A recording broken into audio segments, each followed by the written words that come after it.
بسم اللہ الرحمن الرحیم۔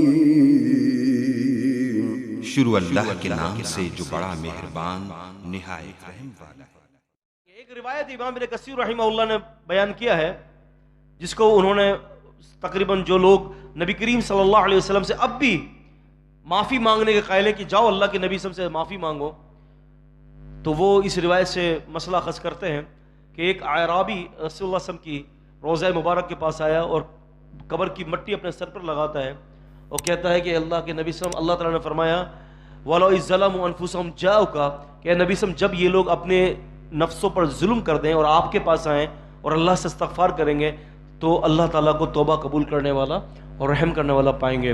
اے اللہ کے وسلم، میں نے اللہ تعالیٰ کا یہ فرمان پڑھا ہے تو میں آپ کے پاس آیا ہوں اپنے گناہوں کی معافی چاہنے کے لیے۔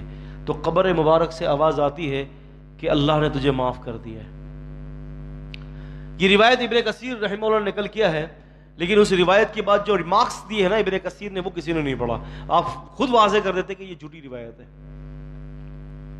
واقعہ مشہور ہے، واقعہ کیا ہے؟ مشہور ہے۔ ہمارے تو یہ ہوتا ہے نا کہ اگر اپنے مسلک کی تائید کے اوپر کوئی جھوٹی بھی روایت ہوگی تو بیان کر دی جائے گی، اور آخری میں کیا کہا جائے گا کہ جی ملا علی قاری نے موضوعات کے اندر ذکر کیا ہے۔ کوئی پوچھے تو دیکھیے موضوعات ہوتی کیا ہے،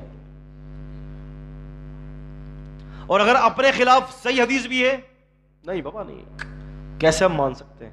نہیں سنیں گے، نہیں سنیں گے۔ 400 حدیثیں آپ کے خلاف، نہیں سنیں گے، نہیں سنیں گے۔ امام صاحب